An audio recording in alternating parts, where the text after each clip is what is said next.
Today on Mother Mayhem. You're not used to taking up space. You're not used to the idea that whatever you're thinking about or feeling or working through is important or is significant. And you tell yourself that other people's stories matter so much more. That's part of the narcissistic abuse recovery work, is to recognize that you matter. Your story matters. And that what happened to you in your truth is just as important as somebody else's truth.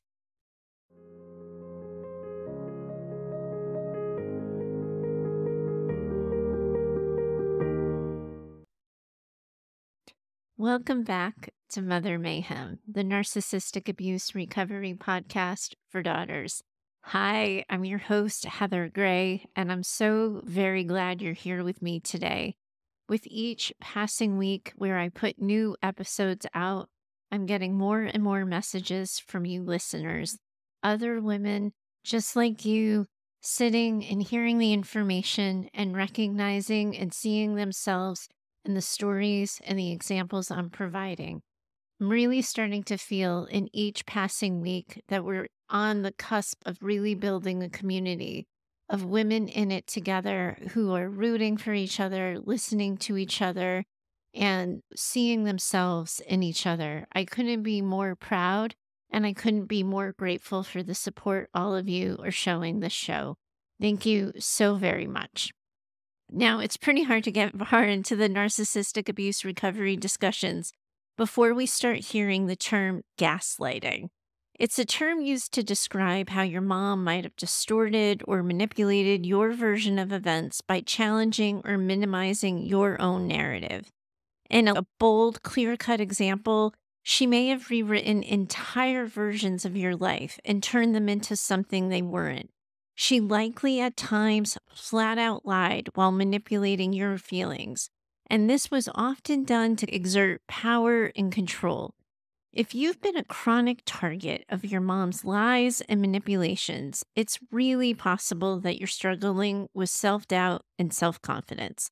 And you might be finding it hard to make decisions or trust your judgment because you've become so accustomed to second-guessing yourself or your version of events.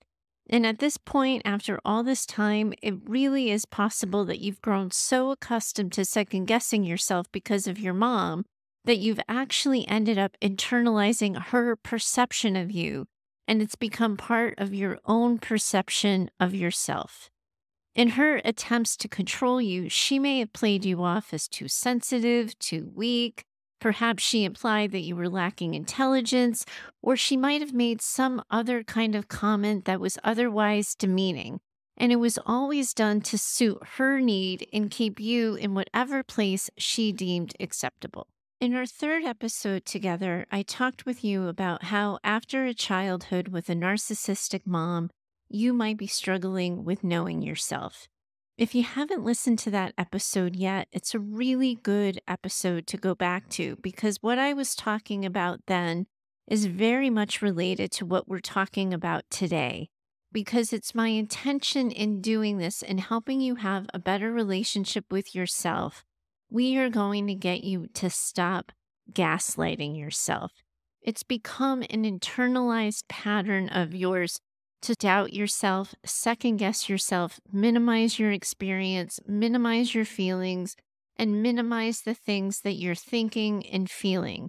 We want to help you have a better relationship with yourself by doing some of those core things that we talked about back in the third episode. But what we really want to do for the sake of today's conversation is break that habitual pattern of self-manipulating or self-gaslighting, where you're telling yourself that you aren't really thinking what you're thinking, or you shouldn't be feeling what you're feeling, or that you're overreacting. And as you hear me say this, if it feels familiar to you, then again, you're right where you're supposed to be. And this is the conversation we're supposed to be having right now.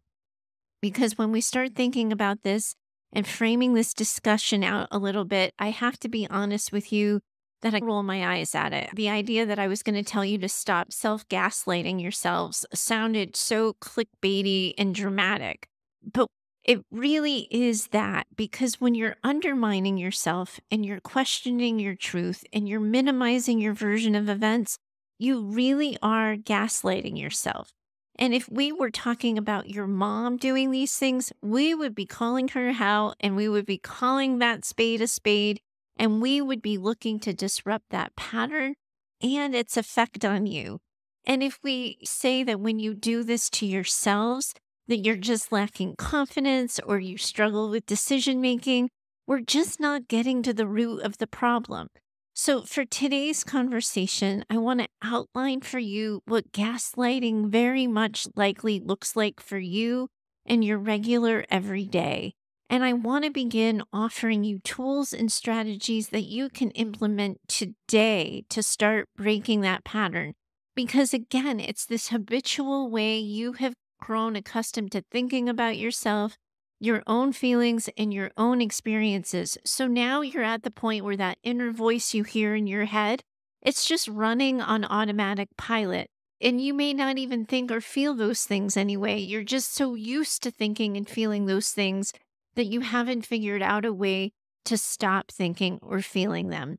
I'm going to outline it today so we know what it looks like, so that when you hear that voice in your head, you know which voice you're redirecting and trying to send in another direction. And I'm going to be offering you the tools and strategies to feel more in control and to know what to do instead and how to start thinking about these things differently. When I started thinking about having this conversation with all of you today, I started to realize that the biggest thing that I see in my practice with women is that they have this habitual pattern of minimizing or denying their own emotions. Your mom never or very rarely validated your feelings, and as a result, you just never learned how to do this for yourselves.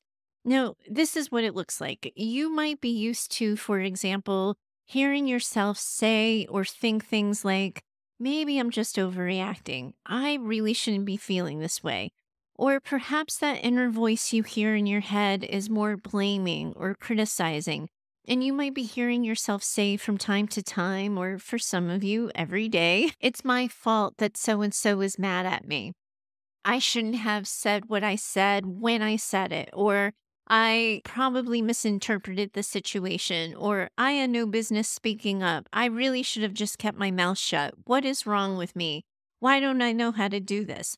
Those voices, that on repeat narrator in your head, if you will, that is happening for you on repeat because you're repeating that internalized dialogue that your mom had with you for years and years and years. For some of you listening, that voice may sound a little different. It may come with this core belief that you have to be better or do better in order to be loved. The idea that anybody loving you is transactional or because of something you did or how you showed up. So that if somebody doesn't love you, it's because of something you didn't do or something you didn't say or how you didn't show up. And you might have grown accustomed to comparing yourself to other people, to minimizing your own experience by reminding yourself or telling yourself, it really wasn't that bad for me. You might find yourself in your current day telling yourself if you're irritated by something, it's really not that big of a deal.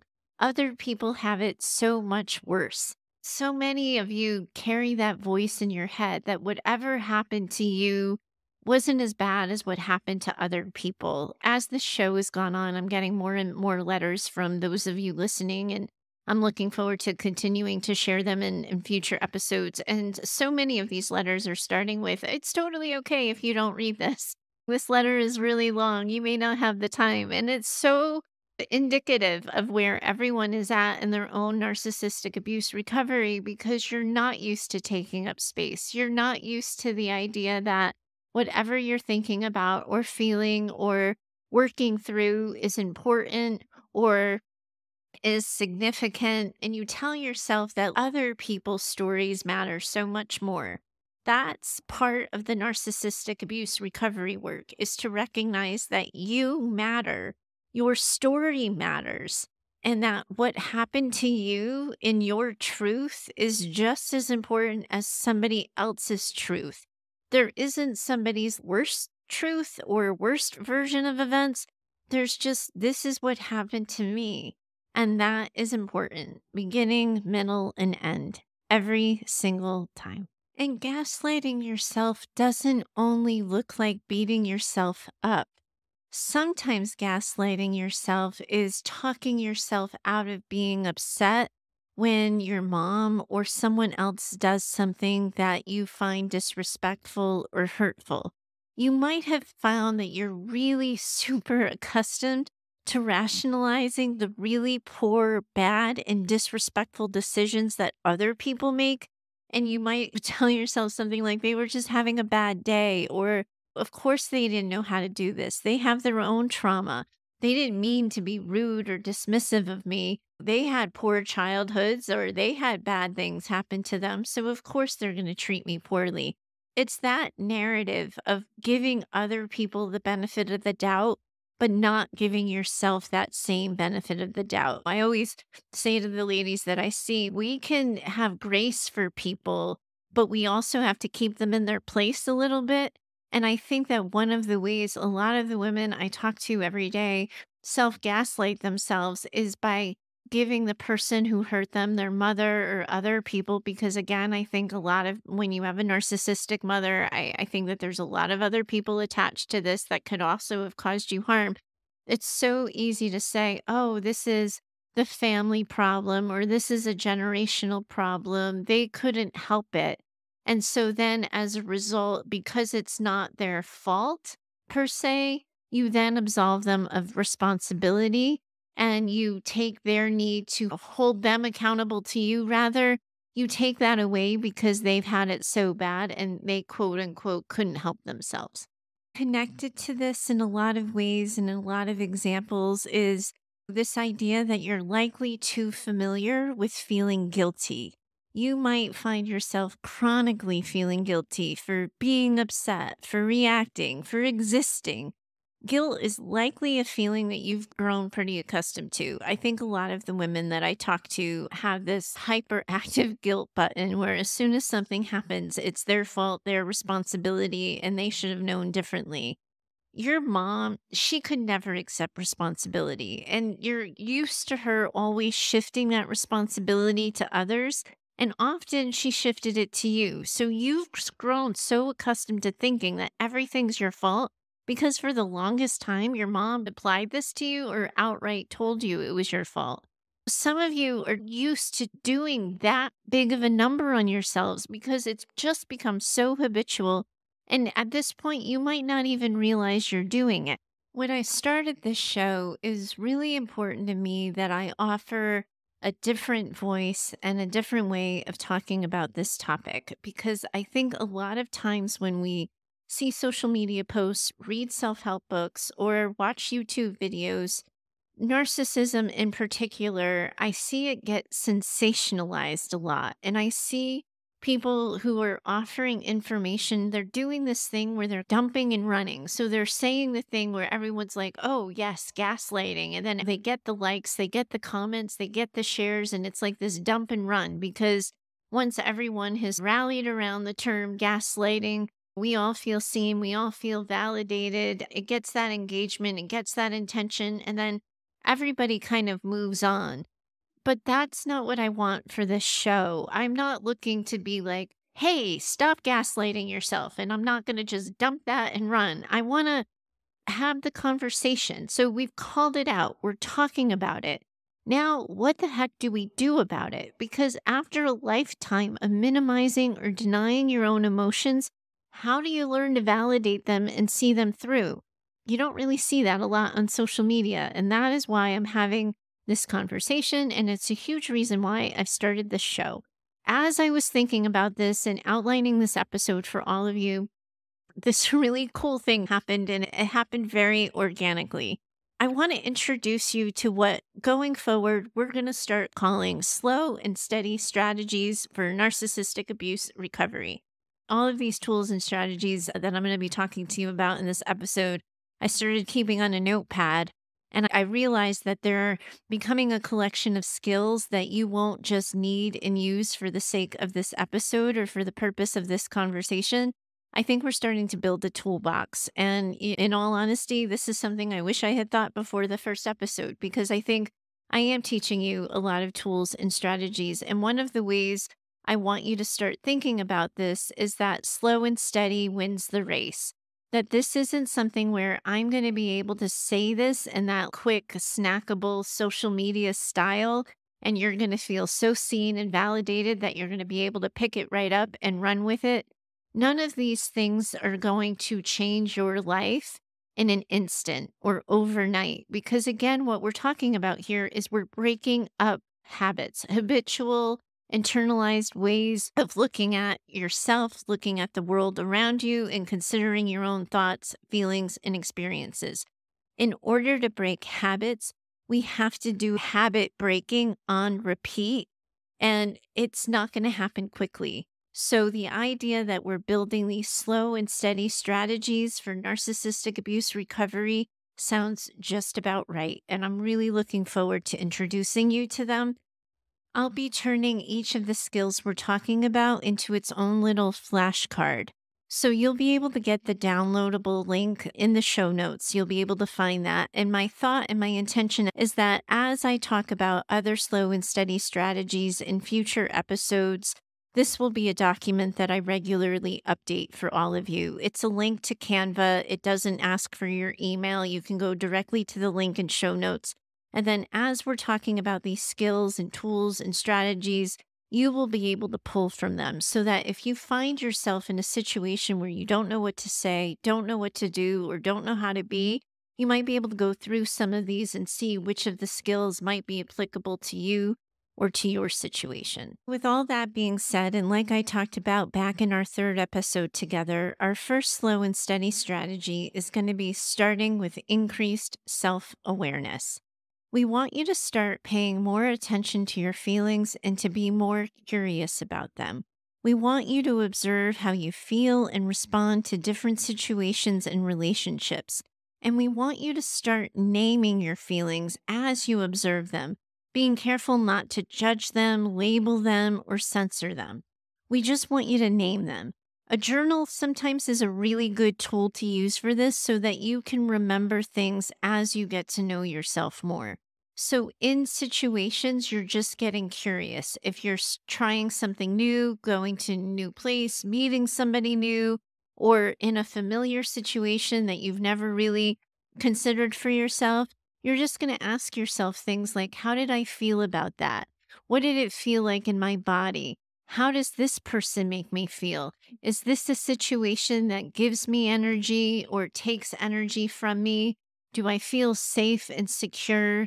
Does this person or situation or place make me feel okay in my own skin? You just want to get curious. What was it like to be me in this place or this situation? How did it feel in my body? How did it feel in my heart? And how did it feel in my mind?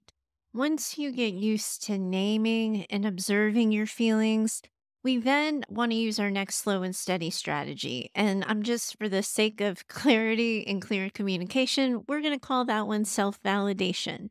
Here's what self-validation looks like. After naming your feeling, you want to describe for yourself why it makes sense that you feel that way. This means you're practicing self-compassion. As I say that, as I accuse you of not being respectful for yourself or having a habit of not being particularly kind to yourself, I want to remind you that what we're talking about here is that you're struggling with a lot of internalized beliefs. You have these internalized and ingrained ways of thinking about yourself and your feelings, and we're really looking to dismantle those beliefs and those habitual thoughts you have about yourself. So we want to remind you, in the sake of this conversation, you're not responsible for your mother's feelings. You're not responsible for anybody else's feelings either. But when you catch yourself blaming yourself, beating yourself up, thinking critically about yourself, we want you to start replacing those critical thoughts and those critical words that you're using with more positive affirmations. Now, again, positive affirmations, it's another thing that sometimes in some circumstances can make me roll my eyes a little bit. But again, what we want to be doing, if you're so used to thinking something's always your fault, if you're so used to thinking you're the problem, in the same way that you have that thought on repeat, we have to start helping you have more positive, more realistic, more accurate thoughts about yourself and having those thoughts on repeat. That's why we're doing the affirmation thing. We want you to focus on things you like about yourself. We want you showing compassion for the struggles you're having, and then we're working on self acceptance. We want you to remind yourself, for example, you're a work in progress. We're all works in progress. And if you took this long to have these internalized beliefs ingrained so deeply in you, it's going to take a while to get back out of that and to look at your thoughts and beliefs and feelings and all of these habitual things you have. We want you to start getting critical of them. Why am I beating myself up? Why am I being so mean to myself? What am I doing? Would I allow anybody to talk to my friend this way? If those of you listening are moms, think about the narrative you have in your head about yourself. And what would you ever do if your kid came home and said, so and so said this to me about me? So and so accused me of this. You'd probably be worried that your kid was getting bullied. I'm talking to you about gaslighting yourselves because you're bullying yourselves. And I so want you to look at this critically and with a more judgmental eye on the habit of beating yourself up more than you are judging yourself. Self-compassion is one of those phrases that can often sound well and good for other people and not for you. So, what does self-compassion look like in a way that doesn't make you roll your eyes or feel a little bit of vomit in your mouth? This is the way I think about it. If someone you loved spoke to you about feeling the way you were feeling in a particular situation, what might you say or what might you think? And then you make sure you're using that same language for yourself. I find that a lot of the women I work with, they're so much more compassionate for other people and way less judgmental of other people than they are for themselves. So if you can get in the habit and in the daily practice of using the same language for yourself about your own feelings and your own experiences that you might use with someone else, you're getting practice at self-validating, you're getting better at self-compassion, and you're getting better at thinking of yourself and about yourself with more kindness and respect. This next part might feel a little tricky for you to listen to because it certainly feels a little tricky for me to be talking about. What I want to talk to you about is that we all have to recognize that whether or not we like it, whether or not we want it to be true, we really are the sum of the 5 people we spend the most time with. We're the sum of the 5 people whose voice we hear in our head, whose messaging we hear, whose example we see, whose attitudes we see, whose thoughts and opinions we hear. That includes ourselves, which is why we're having this conversation, because we spend the most time with ourselves and we're listening to that inner critic on repeat. But also, too, if we have this inner critic and we're surrounding ourselves with people who have this negative critical worldview, or we're spending a lot of time with the narcissistic mom, then odds are you're hearing these habitual thoughts that you've internalized as your own voice, and then you're hearing them come out in other people. So then it becomes, it must really be true. And it's not. It's just who you're spending the most time with. And sometimes that's because trauma brain has taken over. And again, remember in previous episodes, but trauma brain seeks comfort.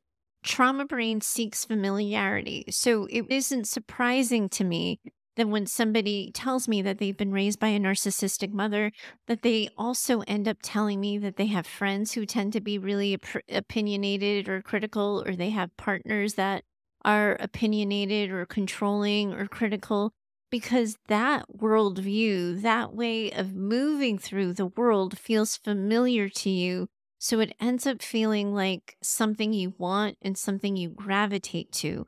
But in reality, it's just another habit. When we're looking at our lives and we're looking at how we have to stop gaslighting ourselves, one of the things we really have to start getting critical with ourselves about and honest with ourselves about is, who are we spending the most time with? As hard and as awkward as this might be, paying attention to the people you spend the most time with is going to be our next slow and steady strategy. If you're surrounding yourself with highly critical people, people who have little tolerance or patience for perceived weakness in others, or people who don't value emotional wellness or mental strength, it's likely that your own journey for self-acceptance is going to get hijacked. So you have to look critically at who you spend your time with, how much time you spend with them, and are you surrounded by supportive and validating people? Just as you internalize negative messaging, you can internalize positive messaging. Ultimately, the voice I want you to hear is going to be yours, and I want your voice to be accepting, validating, compassionate, and understanding. But if you're not there yet, we can help you get there faster by ensuring you're surrounded by people who consider you, validate you, and encourage you.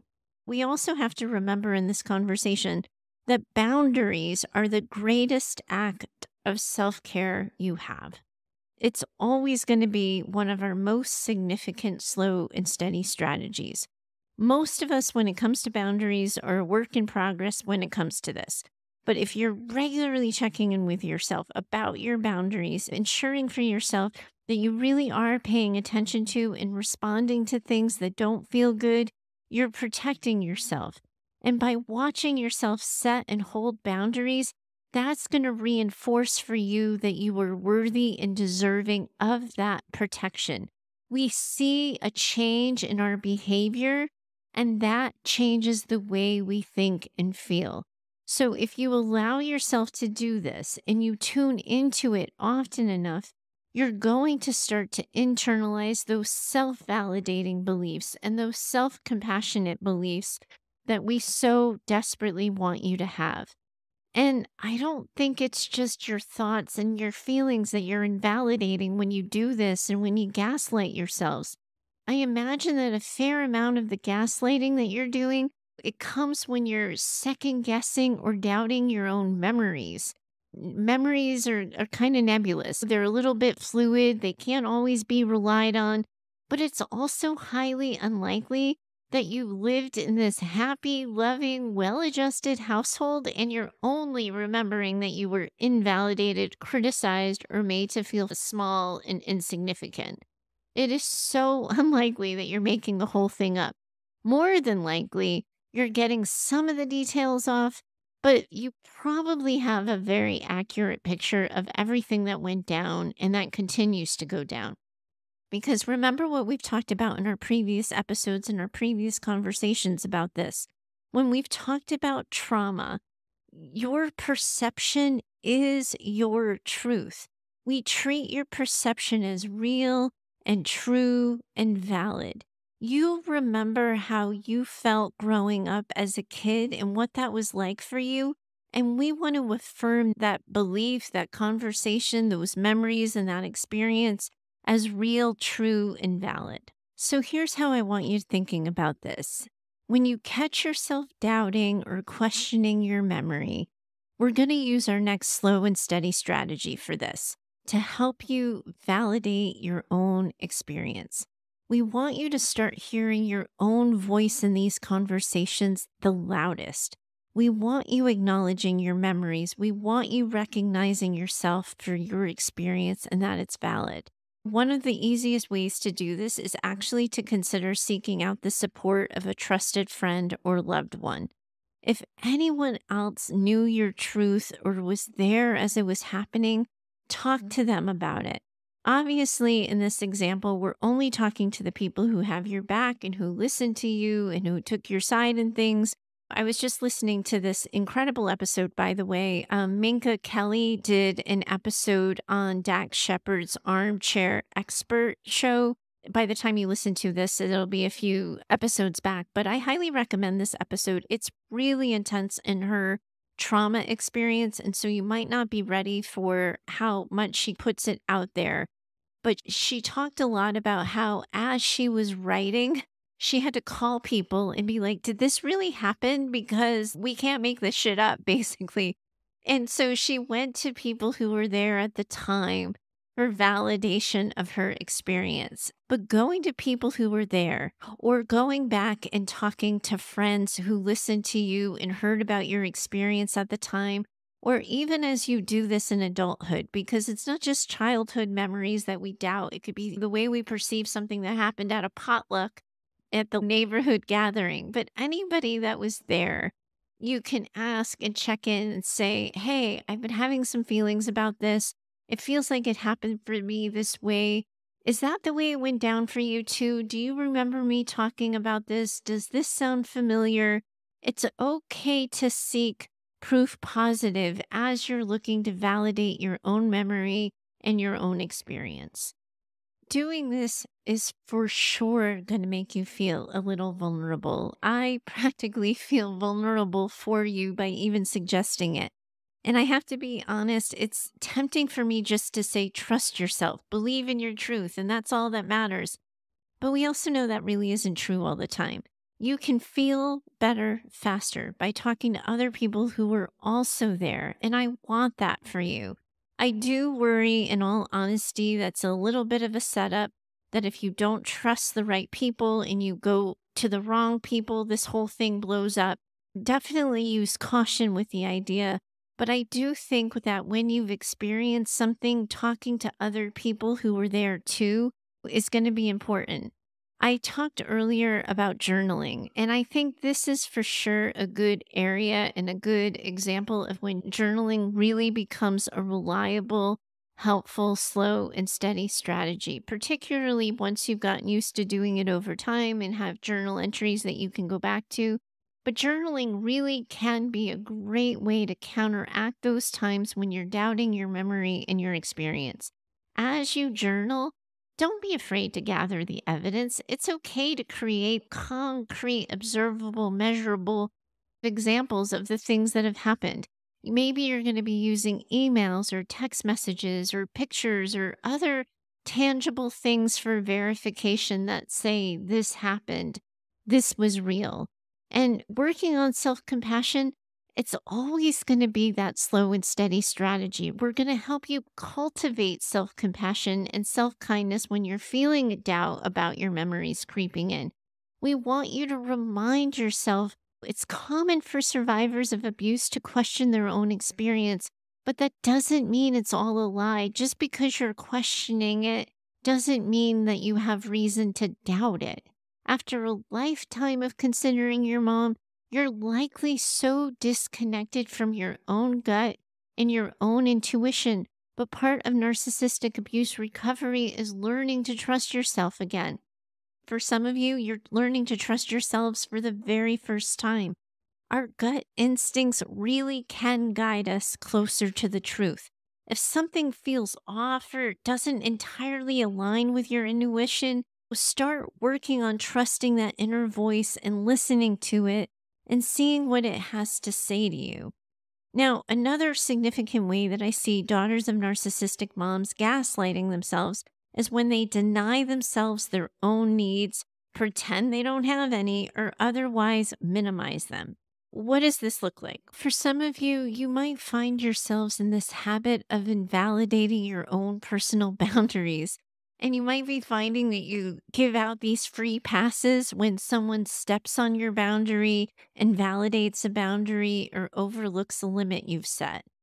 Calling this much attention to yourselves likely feels wildly unfamiliar. And your experience might be that being in the spotlight opens you up to attack. As a result, you might be minimizing your own achievements. You might hear yourself say that you didn't really do that well at something. You just got lucky, or it was an easy day. You might minimize your own need to be seen, validated, or respected. And oftentimes that comes just out of habit, out of that internalized belief we've been talking about. But sometimes it also comes out of fear. Self-care is a significant need that I think a lot of us talk ourselves out of needing. We think of it as something that is selfish, indulgent, or something we only allow ourselves to have time for when no one else needs anything. However, denying our own needs for self-care, we're failing to set ourselves up for success. We deny ourselves the oxygen and the things we need to be that best version of ourselves, and then we wonder why it feels so hard all the time. I want us to slow down for a second, especially for this next part, because it's a little bit of a doozy. It's something that actually makes me catch my breath a little bit when I hear about it in session. I know you need to hear these things, and I know it's important that I say these things out loud. I'm also, in saying these things out loud, speaking some of your most painful truths. And I'm saying the hard thing out loud, right? And you've probably not very used to saying the hard thing out loud. And I'm bringing these really hard things and these dark things to light. And while I'm talking about all these slow and steady strategies and I'm giving you these skills, the reasons why we need them are because we're talking about really hard things. And I don't want to oversimplify that. I don't want you to ever think that I forget that as I run down this list of skills and strategies and ways your mom has affected you. I don't want to just talk at you. I am really looking and asking you to consider how you might be gaslighting yourselves. And that is a really big ask, and it is really personal, and it's really hard. Without you in the room with me like I do in session, I don't always know how the things I'm saying are being perceived or heard or understood. So I definitely want you to know that I know we're talking about some really hard stuff. And I know it's a big deal here when I say I think you're gaslighting yourself, or I'm asking you to check in with yourselves about whether or not you might be gaslighting yourselves. Because I know this conversation is likely coming with some embarrassment, and it might even be coming with some shame. I want to remind you, because again, this is one of the reasons why I'm doing this show for all of you in the first place. Can we all just take a second and remember here that shame cannot exist in the light? Hiding your truth in the dark, it doesn't make it any less true. It just makes it harder to heal from. I'm going to keep talking. But first, I get this sense that this is one of those times when we probably just have to take a deep breath together. One of those deep breaths you've heard me talk about in previous episodes when we're trying to do some somatic regulation and we're trying to calm ourselves down. I want you to start taking that deep breath, the kind of deep breath that starts at your toes. And I want you to just for a second bear with me. Don't roll your eyes, but move that breath up your body. And remember for a second to pause at the top of your head and then slowly, slowly let that breath out and feel that breath as it moves down your neck, down your back, down the backs of your arms, and out your feet. It's okay to pause this, me talking to you and the rest of this episode for a second, so you can take a couple more of those deep breaths. Because these deep breaths are for sure going to help you calm down, and they're going to help you feel more mindful, and they're going to help you ground yourself just a bit. This conversation we're having, it's trauma work, my friends. It's important when we're doing trauma work that we regulate ourselves regularly. We check in with ourselves to make sure that it's not too much, and that we cue our bodies that we're safe, that the trauma isn't happening again, and that what we're doing right now is learning tools and strategies so that the trauma doesn't touch us as deeply or intensely in the future. You can always pause this, and you're always welcome back when you're ready. I'm going to trust you that you know yourself and your limits.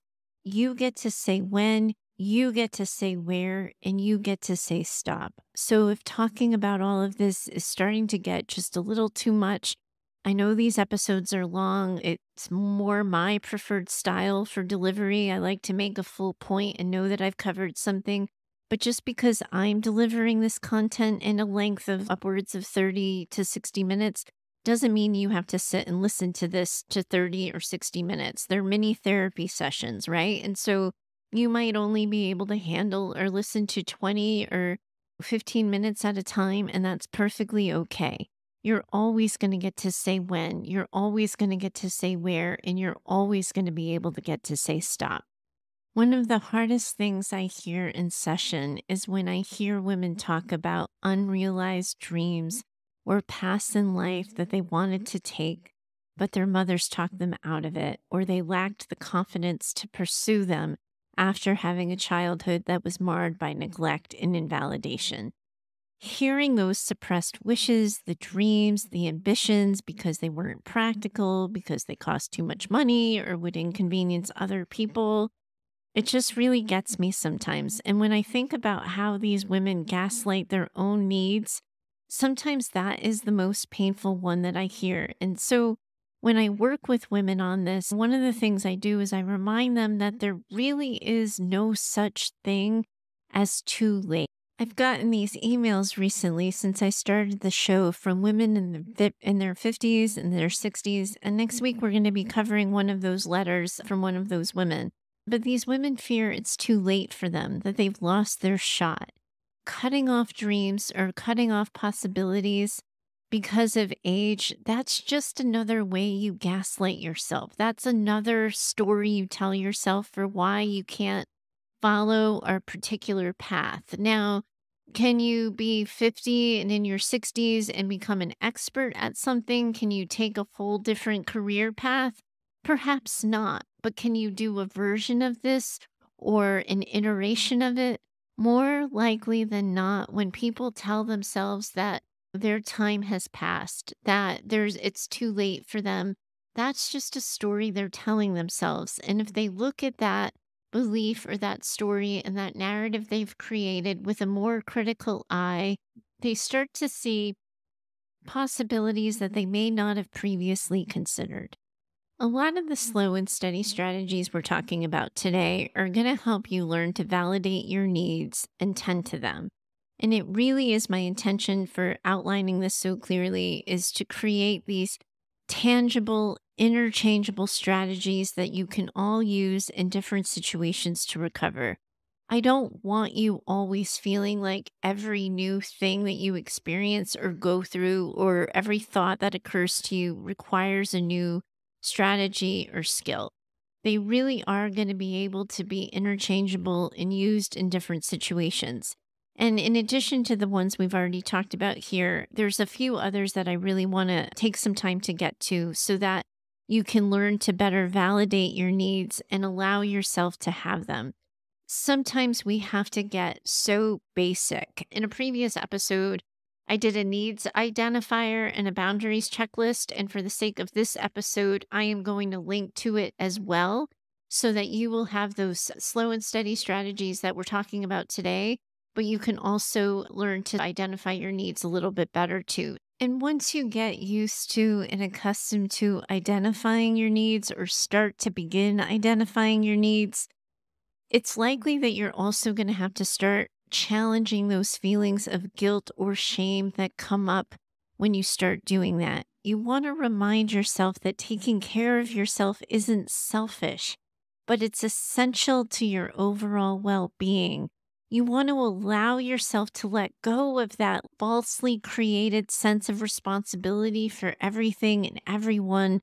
That it started when you felt responsible and your mom made you responsible for her, but it leads to you feeling responsible for everyone else that's getting in the way of meeting your own needs. You want to start to question those feelings of guilt and start looking at that feeling of guilt with a more critical eye, because you wouldn't deny your best friend, you wouldn't deny your kids, you wouldn't deny people you worked with the ability to take some time for self-care. And if you think other people deserve self-care and deserve to have their needs met, you do too.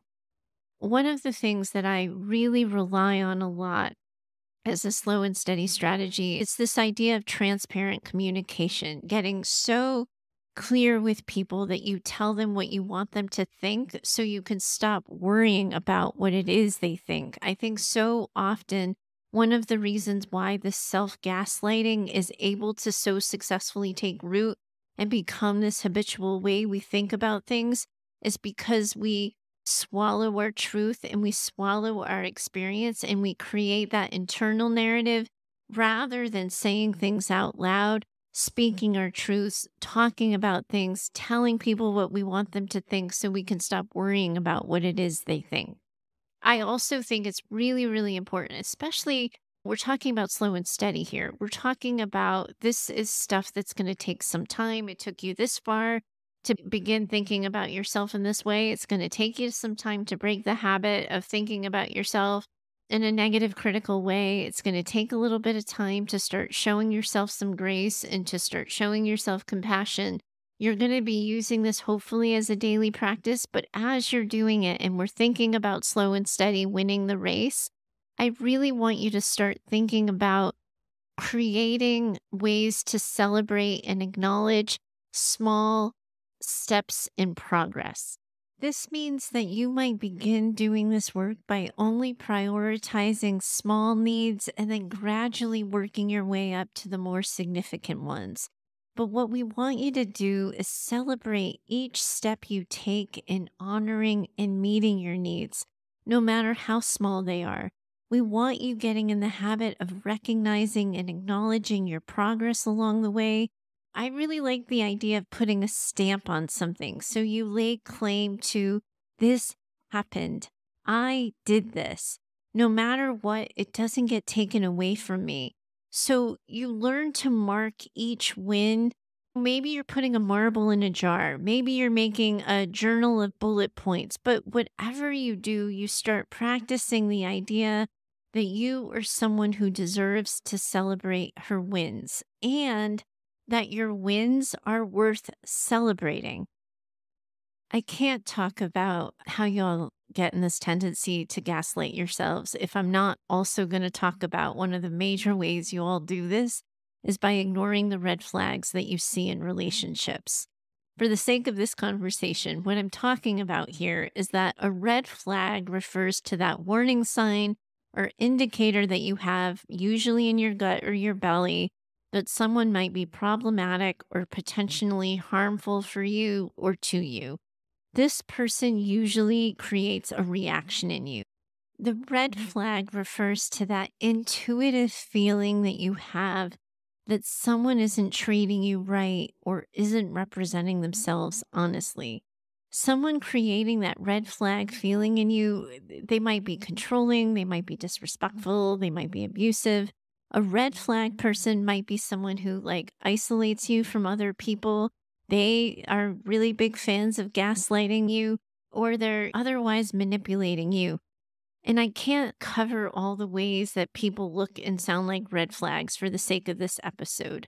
It's just important that I note that ignoring a red flag, telling yourself that you're overreacting to somebody, blaming your trauma on why you're so sensitive, or telling yourself that other people wouldn't be bothered by this, all of those conversations that you have in response to a red flag are ways that you gaslight yourself when you're in relationship with other people. The slow and steady strategy for this is they're big ones, right? Because they take time and they take practice and they're a much longer, larger discussion. But what we're going to do here is work on practicing trusting yourself and your gut by paying attention to and responding to those warning signs. That's going to look like paying attention to your boundaries, getting the support of other people who have your back, and holding yourself accountable to who you're letting into your life. You're going to be tempted to give so many people the benefit of the doubt, but that's oftentimes because your mom never gave you the benefit of the doubt. You know what it feels like to not be given the benefit of the doubt. So you find yourself overextending the benefit of the doubt because you never want to do to another person what your mom did to you. But more often than not, and more likely than not, that's you ignoring a red flag. You're going to doubt your gut. You're going to see their good intentions. And mostly, you're never going to want to put somebody in that same position that your mom put you to. But the other thing connected to that sometimes is as a result of surviving your mom, you have a really high threshold for pain. So just because you can handle the pain that someone might be bringing you, that doesn't mean you should. I get it. You might be so lonely and so longing that you ignore a red flag by telling yourself a story that having someone is better than having no one, and that somehow the devil you know is better than the devil you don't see coming. These are all stories you've gotten used to telling yourselves for years and years and years. And I have seen women create these stories for all kinds of reasons to validate why they open the door to red flags. And it is likely going to take the slow and steady work and strategies we've been talking about today, and then some, to get you to stop. But for now, I'm saying it out loud. I'm encouraging you to do a self-examination of who you've been letting in, why you've been letting them in, and I'm asking you to check in with yourselves about whether or not they deserve to stay. You're not always going to be able to see your blind spots, but if you feel something and you're saying something and you're giving yourself permission to do something differently, we're not even talking about a blind spot because you're seeing it and you're feeling it, but you're allowing yourself to do something differently. Relationships are always going to come with compromise, but accepting a red flag or skipping over them, that's not the kind of compromise we're talking about, my friends. And we're going to keep talking about this because I know this is a conversation that needs more time. Thanks so much for working through all of this with me today. I know I talked about really big and painful topics, but again, I want to remind you here that we're using self-compassion, we're using self-validation, and we're thinking about this in the frame of slow and steady. I'm going to be linking to those slow and steady strategies that I've talked about in the show notes. And if you need that needs navigator that I talked about earlier, you're going to find that there too in the show notes. Next week, we're back with another listener Q&A.